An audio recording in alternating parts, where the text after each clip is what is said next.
The Love Hypothesis by Ali Hazelwood. Chapter 15 Hypothesis. There is no moment in life that cannot be improved by food delivered by conveyor belt. Everyone saw them.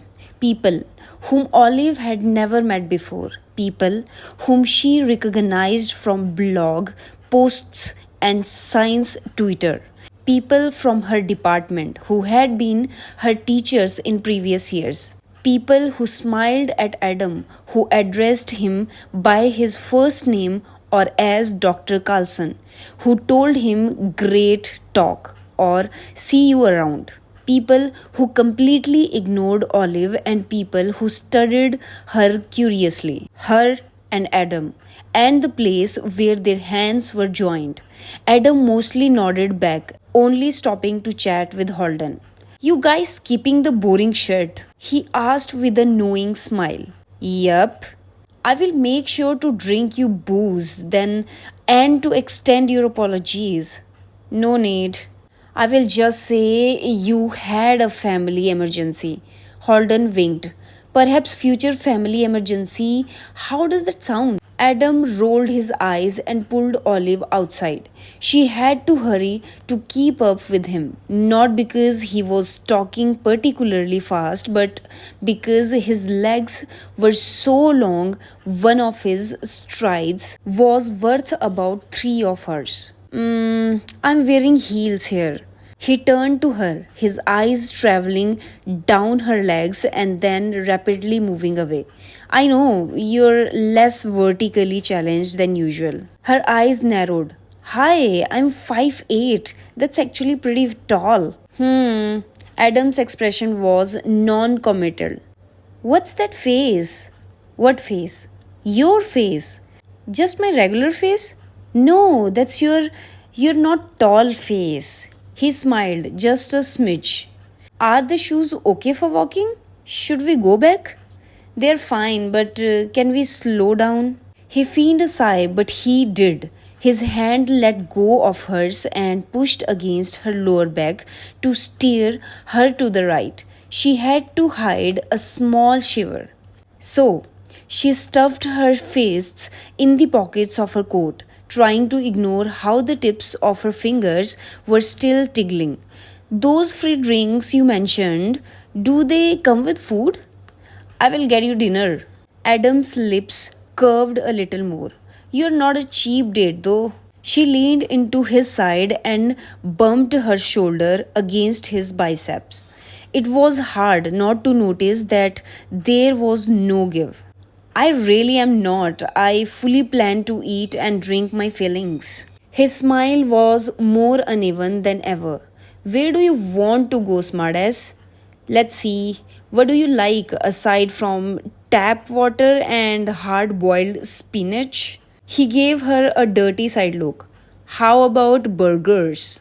Meh, she shrugged. I guess if there's nothing else. What's wrong with burgers? I don't know. They taste like foot. They what? What about Mexican? Do you like Mexican? Burgers don't taste like or Italian? Pizza would be great and maybe there's something celery based that you could order. Burgers it is. Olive laughed. What about Chinese? Had it for lunch. Well, people in China have Chinese food multiple times a day, so you shouldn't let them stop you from. It took Adam two whole steps to realize that Olive had stopped in the middle of the sidewalk. He whirled around to look at her. What? There, she pointed to the red and white sign across the road. Adam's gaze followed, and for a long moment he simply stared, blinking several times, and then, no. There, she repeated, feeling her cheeks widen into a grin. Olive? There was a deep vertical line between his eyebrows. No, there are way better restaurants we can. But I want to go to that one. Why? There's. She moved closer to him and grasped the sleeve of his blazer. Please, please. Adam pinched his nose, sighed, and pursed his lips. But not 5 seconds later, he put his hand between her shoulder blades to guide her across the street. The problem, he explained the hushed tones as they waited to be seated, was not the sushi train but the all you can eat for $20. It's never a good sign, he told her, but his voice sounded more resigned than combative. And when the server ushered them inside, he followed her meekly to the booth. Olive marveled at the plates traveling on the conveyor belt, weaving across the restaurant, unable to stop her open mouthed grin. When she remembered Adam's presence and turned her attention back to him, he was staring at her with an expression halfway between exasperated and indulgent. He told her, eyeing a seaweed salad passing by his shoulder. We could go to a real Japanese restaurant. I am very happy to pay for however much sushi you want to eat. But will it move around me? He shook his head. I take it back. You are a disturbingly cheap date. She ignored him and lifted the glass door, grabbing a roll and a chocolate donut. Adam muttered something that sounds a lot like very authentic. And when the waitress stopped by the ordered them both a beer. What do you think this is? Olive dipped a piece of sushi in her soy sauce. Tuna or salmon? Probably spider meat. She popped it into her mouth. Delicious. Really? He looked skeptical. I wasn't in all truth, but it was okay. And this was so much fun. Exactly what she needed to empty her mind of everything but here and now with Adam. Yup, she pushed the remaining piece towards him, slightly daring him to try it. He broke apart his chopsticks with a long stuffing expression and picked it up, chewing for a long time. It tastes like foot. No way, here. She grabbed a bowl of edamame from the belt. You can have this, it's basically broccoli. He brought one to his mouth, managing to look like he didn't hate it. We don't have to talk, by the way. Olive tilted her head. You said you don't want to talk to anyone back at the hotel, so we don't have to. If you had rather eat this. He glanced at the plate she had accumulated with obvious distrust. Food is silence. You are not just anyone. Seemed like a dangerous thing to say, so she smiled. I bet you are great at silences. Is that a dare? She shook her head. I want to talk, just can we not talk about the conference or science or the fact that the world is full of assholes? And that some of them are your close friends and collaborators. His hand closed into a fist on the table, jaw clenched tight as he nodded. Awesome. We could chat about how nice this place is. It's appalling. Or the taste of the sushi? Foot. Or the best movie in the Fast and Furious franchise? Fast 5. Though I have a feeling you're going to say Tokyo Drift. Right. He sighed and they exchanged a small smile. And then the smile faded and they just stared at each other. Something thick and sweet coloring the air between them. Magnetic and just the right side of bearable. Olive had to rip her gaze from his because no. She turned away and her eyes fell on a couple at a table a few feet to their right. They were the mirror image of Adam and Olive, sitting on each side of their booth, all warm glances and tentative smiles. Do you think they are on a fake date? She asked, leaning back against her seat. Adam followed her gaze to the couple. I thought those mostly involved coffee shops and sunscreen applications. Nah, only the best ones. He laughed silently. Well, he focused on the table and on angling his chopsticks so that they were parallel to each other. I can definitely recommend it. Olive dipped her chin to hide a smile and then leaned forward to steal one edamame.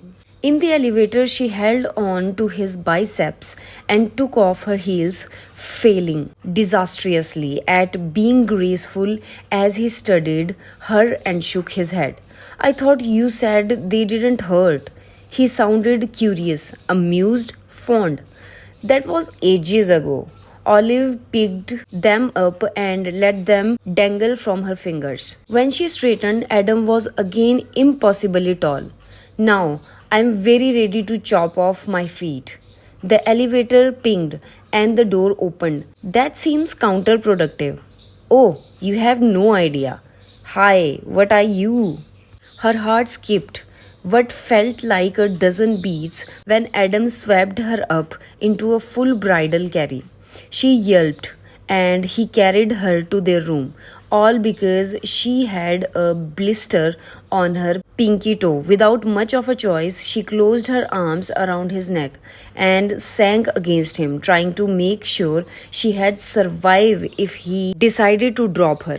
His hands were warm around her back and knee, forearms tight and strong. He smelled amazing. He felt even better. You know, the room's only 20 meters away.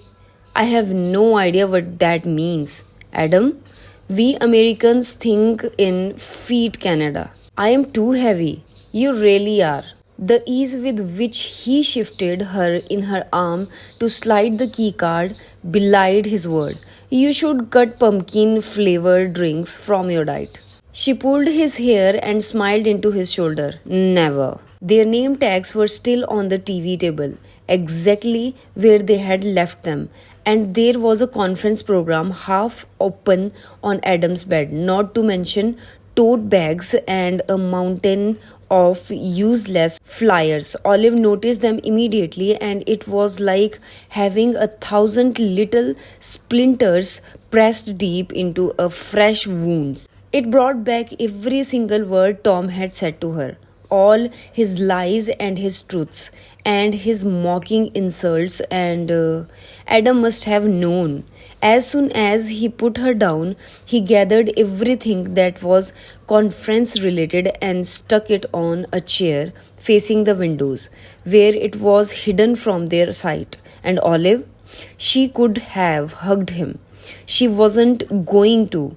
She already had twice today, but she really could have. Instead, she resolutely pushed all those little splinters out of her mind, plopped herself down on her bed belly up and stared at the ceiling. She had thought it would be awkward being with him in such a small space for a whole night, and it was a little bit, or at least it had been when she had first arrived earlier today. But now she felt calm and safe, like her world, constantly hectic and messy and demanding, was slowing down, easing up just a bit. The bed cover rustled under her head when she turned to look at Adam.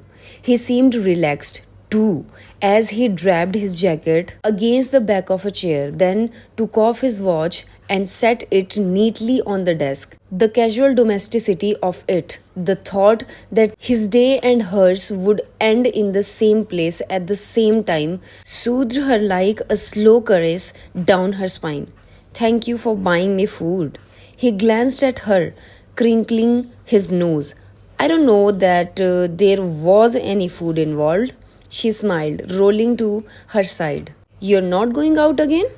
Out? Yeah, to meet other very important science people, eat other 7 pounds of edamame. I think I have had enough networking and edamame for this decade. He took off his shoes and socks and set them neatly by the bed. You're staying in then? He paused and looked at her. Unless you had rather be alone? No, I would not. She propped herself up on her elbow. Let's watch a movie. Adam blinked at her. Sure. He sounded surprised but not displeased. But if you taste in movies in anything like your taste in restaurants, it will probably. He didn't see the pillow coming at him. It bounced off his face and then fell on the floor, making Olive giggle and spring off the bed. You mind if I shower before? You smartass. She started rummaging through her suitcase.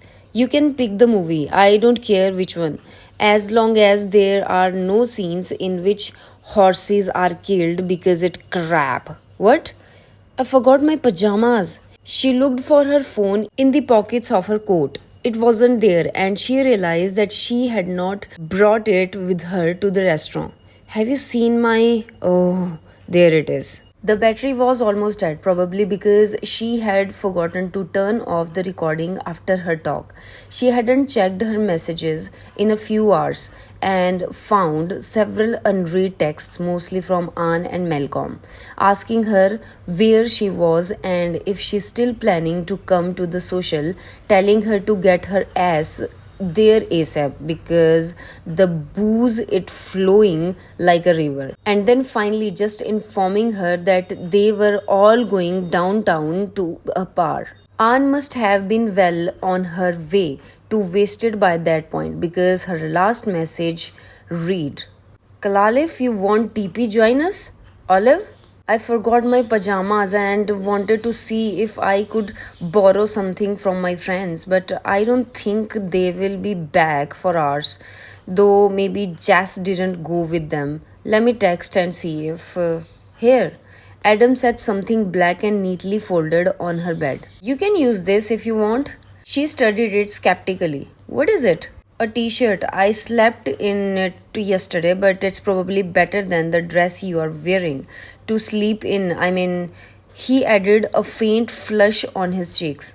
Oh, she picked it up and the t-shirt unfolded. She immediately noticed three things.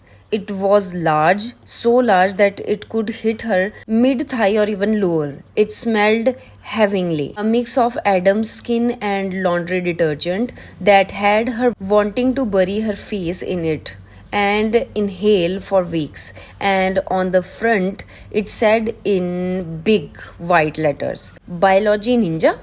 Adam scratched the back of his neck. I didn't buy it. Did you steal it? It was a present. Well, she grinned. This is one hell of a present, Dr. Ninja. He stared at her flatly. If you tell anyone, I will deny it. She chuckled.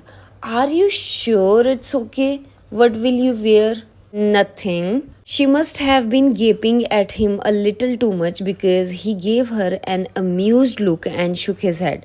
I'm kidding, I have a tea under my shirt. She nodded and hurried into the bathroom, making a point not to meet his eyes. Alone under the hot jet of the shower, it was much harder to concentrate on stale sushi and Adam's uneven smile, and to forget why he had ended up allowing her to cling to him for 3 whole hours. What Tom had done to her today was despicable, and she was going to have to report him. She was going to have to tell Adam. She was going to have to do something. But every time she tried to think about it rationally, she could hear his voice in her head. Mediocre and nice legs and useless and derivative and little sob story. So loud that she was afraid her skull would shatter into pieces. So she kept her shower as quick as possible, distracting herself by reading the labels of Adam's shampoo and body wash, something hypoallergenic and pH balanced that had her rolling her eyes and drying herself as fast as humanly possible. She took out her contacts that stole a bit of his toothpaste. Her gaze fell on his toothbrush. It was charcoal black, down to the bristles, and she couldn't help but giggle. When she stepped out of the bathroom, he was sitting on the edge of the bed, wearing plain pajama pants and a white t-shirt. He was holding the TV remote in one hand and his phone in the other, looking between the two screens with a frown. You would. Would what? He asked absent-mindedly. Have a black toothbrush. His mouth twitched. You will be shocked to hear that there is no Netflix category for movies in which horses don't die. An obscenity, isn't it? It's much needed. She crumpled her too short dress into a ball and stuffed it inside her bag, fantasizing that she was stuffing Tom's throat. If I were American, I had totally run for Congress on that platform. Should we fake marry so you can get citizenship? Her heart stumbled. Oh, yes, I think it's time we fake move to the next level. So, he tapped at his phone. I'm just googling dead horses. Plus, the title of whatever movie sounds good. That's what I usually do. She padded across the room until she was standing next to him. What do you have? This one's about a linguistic professor who had asked to help decipher an alien.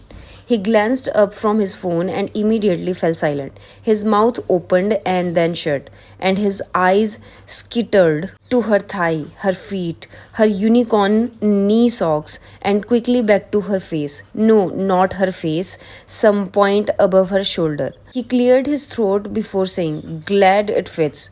He was looking at his phone again. His grip on the remote had tightened. It was a long beat before she realized that he was referring to his t shirt. Oh, yeah, she grinned. Exactly my size, right? It was so large that it covered pretty much the same amount of skin her dress had, but was soft and comfortable like an old shoes. Maybe I won't give it back. It's all yours. She rocked on her heels and wondered if it would be okay if she sat next to him now. It was only convenient since they had to choose a movie together. Can I really sleep in it this week? Of course, I'll be gone tomorrow anyway. Oh, she knew that, of course. She had known the first time he had told her a couple of weeks ago. She had known this morning when she had boarded the plane in San Francisco, and she had known mere hours ago when she had used that precise piece of information to comfort herself that no matter how awkward and stressful her stay with Adam would at least be short lived, except that it wasn't awkward now and it wasn't stressful, not nearly as much as the idea of being apart from him for several days, of being here, of all places, without him. How big is your suitcase? Can I come with you? He looked up at her, still smiling, but he must have noticed something in her eyes, behind the joke and the attempt at humor. Something vulnerable and imploring that she had failed to adequately bury within herself. Olive, he dropped his phone and the remote on the bed. Don't let them. She just tilted her head. She was not going to cry again. There was no point in it. And she was not like this fragile, defenseless creature who second guessed herself at every turn. At least she didn't used to be. God, she hated Tom Benton. Let them? Don't let them ruin this conference for you or science or make you feel any less proud of your accomplishments. She looked down, studying the yellow of her socks as she buried her toes in the soft carpet and then up to him again. You know what's really sad about this? He shook his head and Olive continued. For a moment there during the talk, I really enjoyed myself. I was panicky, close to puking for sure. But while I was talking to this huge group of people about my work and my hypotheses and my ideas, I explained my reasoning and the trials and errors and why what I research is so important. I felt confident. I felt good at it. It all felt right and fun, like science is supposed to be when you share it. She wrapped her arms around herself, like maybe I could be an academic down the road, a real one, and maybe make a difference. He nodded, and though he knew exactly what she meant, I wish I had been there, Olive.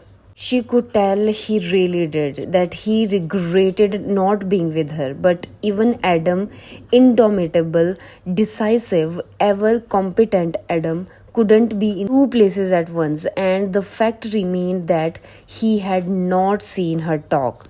I have no idea if you're good enough, but that's not what you should be asking yourself. What matters is whether your reason to be in academia is good enough. That's what he had told her years ago in the bathroom, what she had been repeating to herself for years whenever she had hit a wall. But what if he had been wrong all along? What if there was such a thing as good enough? What if that was what matters the most? What if it's true? What if I really am mediocre? He didn't reply for a long. He just stared, a hint of frustration in his expression, a thoughtful line of his lips. And then, low and even, he said, when I was in my second year of grad school, my advisor told me that I was a failure who would never amount to anything. What? Whatever she had expected, that wasn't it. Why? Because of an incorrect primer design, but it wasn't the first time nor the last, and it wasn't the most trivial reason he used to rate me. Sometimes he had publicly humiliate his grads for no reason, but the specific times stuck with me because I remember thinking. He swallowed and his throat worked. He remembered being sure that he was right, that I would never amount to anything. But you have published articles in the last cent, have tenure and millions of dollars in research grads, were keynote speaker at a major conference. Olive wasn't even sure what to bring up, so she settled for, you were a MacArthur Fellow. I was. He exhaled a laugh, and 5 years before the MacArthur grad, in the second year of my PhD, I spent an entire week preparing law school applications because I was sure that I had never become a scientist. Wait, so what Holden said was true? She couldn't quite believe it. Why law school? He shrugged. My parents would have loved it, and if I couldn't be a scientist, I didn't care what I had become. What stopped you then? He sighed. Holden and Tom. Tom, he repeated, her stomach twisted leaden. I would have dropped out of my PhD program if it hadn't been for them. Our advisor was well known in the field for being a sadist, like I am, I suppose. His mouth curled into a bitter smile. I was aware of his reputation before starting my PhD. Thing is, he was also brilliant, the very best, and I thought that I could take it, whatever he had dish out at me, and that it would be worth it. I thought it would be a matter of sacrifice and discipline and hard work. There was a strain to Adam's voice, as though the topic was not one he was used to discussing. Olive tried to be gentle when she asked, and it wasn't? He shook his head, the opposite in a way, the opposite of discipline and hard work. The worked hard, all right, but discipline would presume specifically laid out expectations. Idle codes of behavior are defined, and a failure to adhere to them is addressed in a productive way. That's what I thought, at least. What I still think. You said that I'm brutal with my grads, and maybe you're right. Adam, but what I try to do is set goals for them and help them achieve them. If I realize that they are not doing what we have mutually agreed needs to be done, I tell them what's wrong and what they must change. I don't baby them. I don't hide criticism in praises. I don't believe in that Oreo cookie feedback crap, and if they find me terrifying or antagonizing because of it, so be it. He took a deep breath. But I also don't ever make it about them. It's always about the work. Sometimes it's well done, other times it's not, and if it's not, work can be redone, it can improve. I don't want them to tie their self worth to what they produce. He paused and he looked. No, he felt far away. Like these were things he gave a great deal of thought to, like he wanted this for his students. I hate how self important this all sounds, but science is serious business and it's my duty as a scientist, I believe. All of a sudden, the air in the hotel room was cold. I am the one who told him, she thought, feeling her stomach flip. I am the one who told him repeatedly that he's terrifying and antagonizing, and that all his students hate him. And your advisor didn't? I never quite understood what he thought. What I do know now, years later, is that he was abusive. A lot of terrible things happened under his watch. Scientists were not giving credit for their ideas or authorship of papers they deserved.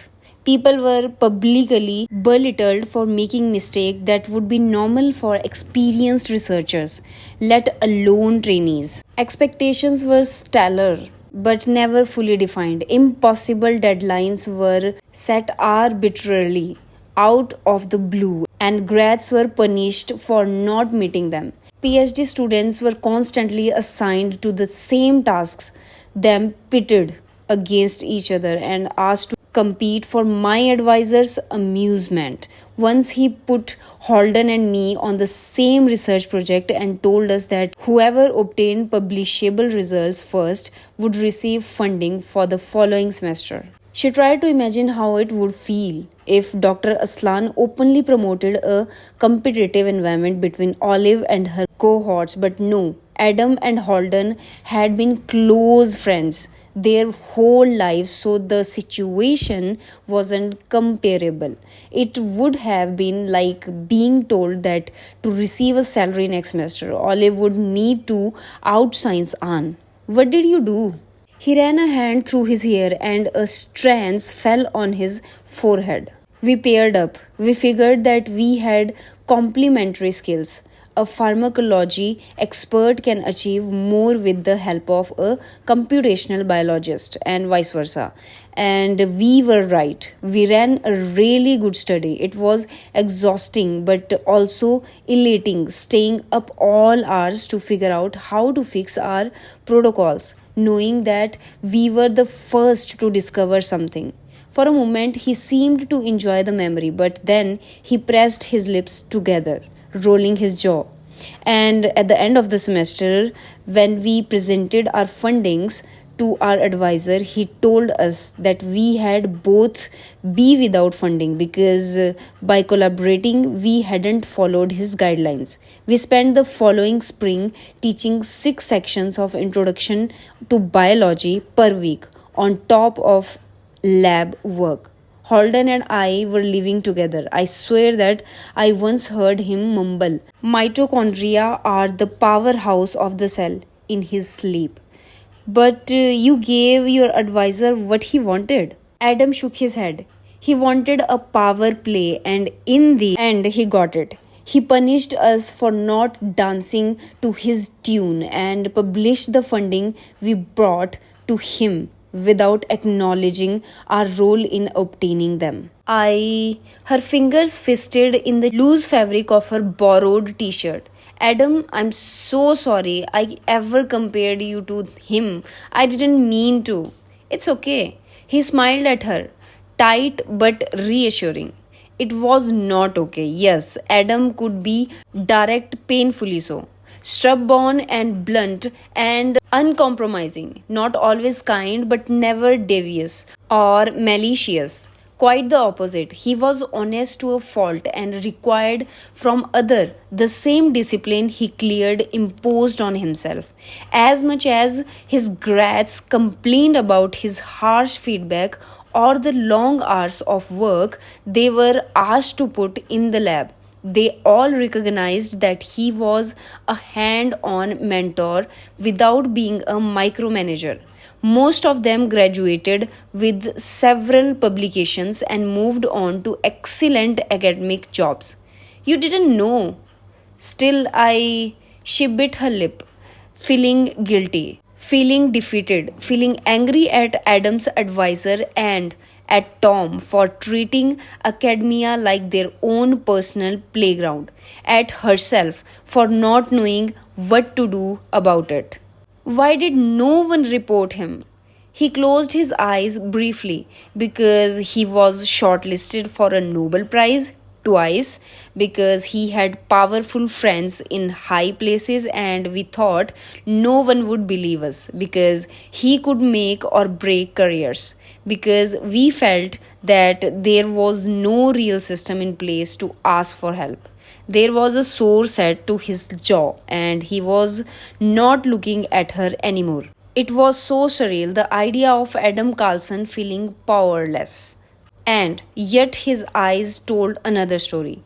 We were terrified, and probably somewhere deep down, we were convinced that we had signed up for it and we deserve it, that we were failures who would never amount to anything. Her heart hurt for him, for herself. I'm so sorry. He shook his head again, and his expression somewhat cleared. When he told me that I was a failure, I thought he was right. I was ready to give up on the one thing I cared about because of it. And Tom and Holden, they had their own issues with our advisor, of course. Everyone did. But they helped me. For some reason, my advisor always seemed to know when something wrong was happening with my studies. But Tom mediated a lot between us. He took lot of craps so I won't have to. He was a favorite of my advisors and interceded to make the lab less like a bottle zone. Adam talking about Tom as though he were a hero made her nauseous, but she remained silent. This wasn't about her. And Holden? Holden stole my law school applications and made paper planes out of them. He was removed enough from what was happening to me that he could help me see things objectively, just like I am removed from what happened to you today. His eyes were on her now. There was a light in them that she didn't understand. You are not mediocre, Olive. You were not invited to speak because people think that you are my girlfriend. There is no such thing since BSD's abstracts go through a blind review process. I would know because I have been roped into reviewing them in the past, and the work you presented is important, rigorous, and brilliant. He took a deep breath. His shoulders rose and fell in time with the thudding of her heart. I wish you could see yourself the way I see you. Maybe it was the words, or maybe the tone. Maybe it was the way he had just told her something about himself, or how he had taken her hand earlier and saved her from her misery. Her knight in black armor. Maybe it was none of it. Maybe it was all of it. Maybe it was always going to happen. Still, it didn't matter. Suddenly, it just didn't matter. The way of it, the how, the after. All Olive cared about was that she wanted to right now, and that seemed enough to make it all right. It was all so slow, the step forward she took to come to stand between his knees, the rise of her hand to his face, the way her fingers cupped his jaw, slow enough that he could have stopped her. She could have pulled out of reach.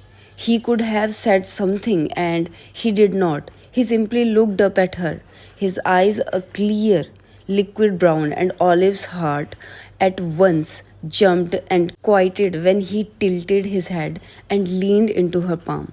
It didn't surprise her how soft his skin was beneath the night stubble, how much warmer than hers, and when she bent for once taller than him, the shape of his lips under hers was like an old song, familiar and easy. It wasn't their first kiss after all, though it was different, calm and tentative and precious. Adam's hand light on her waist as he tilted his chin up to her, eager and pressing, like this was something he had thought of, like he had been wanting it too. It wasn't their first kiss, but it was the first kiss that was there, and Olive savored it for long moments. The texture, the smell, the closeness. The slight hitch in Adam's breath, the odd pauses, the way their lips had to work a little before finding the right angles and some form of coordinates. See, she wanted to say triumphant, to whom she wasn't sure. It was always going to be like this. Olive grinned into his lips, and Adam was already shaking his head when she pulled back, like a no had been waiting in his mouth all along, even as he returned her kiss. His fingers closed tight across her waist, drawing her hand away from his face. This is not a good idea.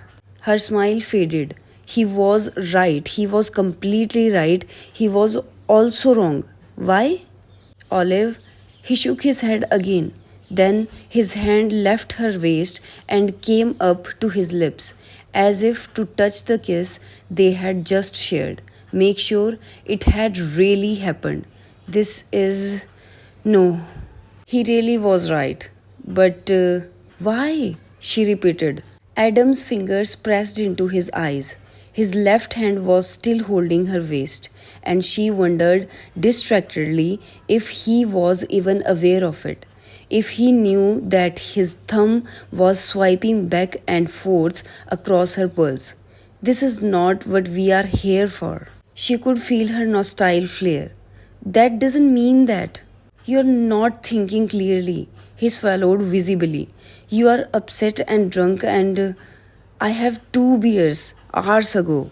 You are a grad student currently depending on me for a place to stay, and even if not, the power I have over you could easily turn this into a coercive dynamic that. I am, Olive laughed. I am not feeling coerced. You are in love with someone else. She almost recoiled. The way he spit out the words was that heated. It should have put her off, driven her away, once and for all drilled into her head. How ridiculous this was. How disastrous an idea. It didn't though. By now the moody, ill-tempered as Adam meshed so well with her Adam. The one who bought her cookies and checked her slides and let her cry into his neck. There might have been a time when she couldn't quite reconcile the two, but they were all so clear now. The many faces of him. She wouldn't want to leave behind any of them, not one.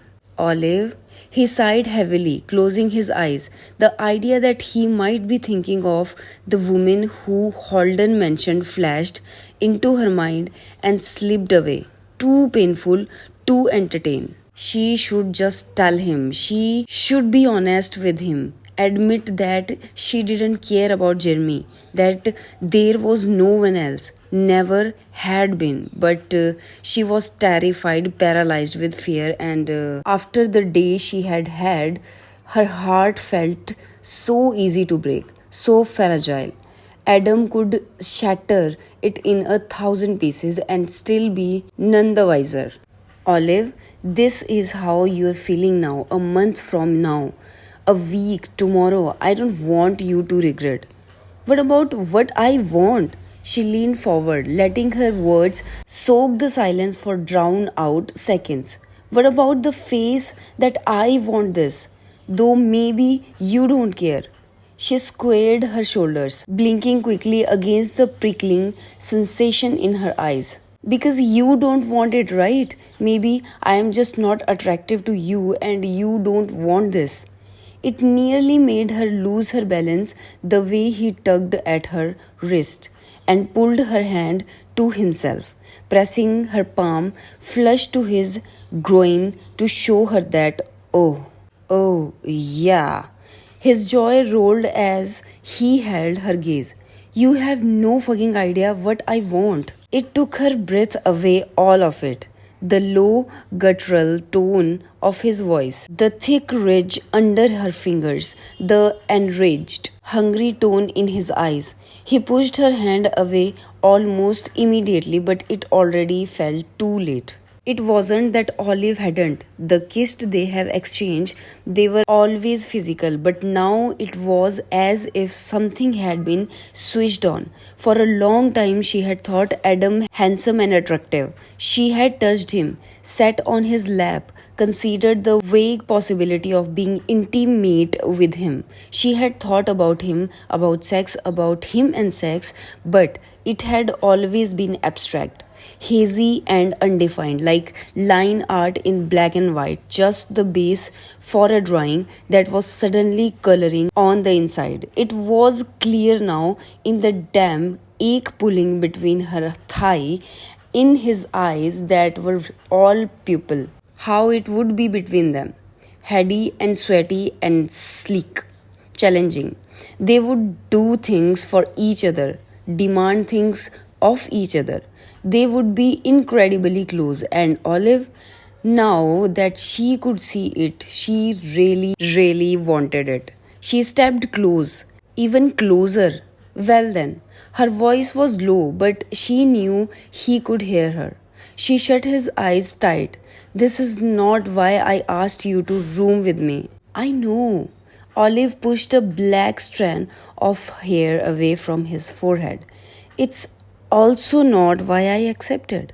His lips were parted and he was staring down at her hand, the one that was almost wrapped around his erection a moment ago. You said no sex. She had said that. She remembered thinking about her rules, listening them in his office, and she remembered being certain that she could never, ever be interested in seeing Adam Carlson for longer than 10 minutes a week.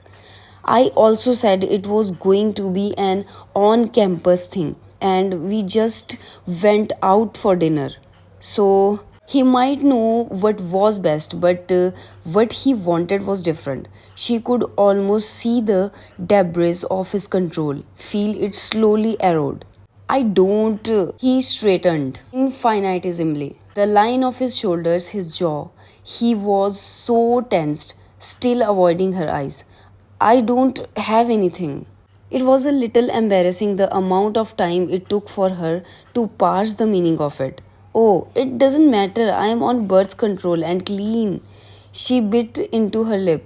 But we could also do other things. Adam swallowed twice and then nodded. He wasn't breathing normally, and Olive doubled he could say no at this point. That he would even want to. He did put up a good effort though. What if you hate me for this after? What if we go back and you change your mind? I won't. She stepped God even closer. She wouldn't think about after. Couldn't. Didn't want to. I have never been surer of anything except maybe cell theory. She smiled, hoping he had smiled back. Adam's mouth remained straight and serious, but it scarcely mattered. The next time Olive felt his touch, it was on the slope of her hip bone, under the cotton of the t-shirt he had given her.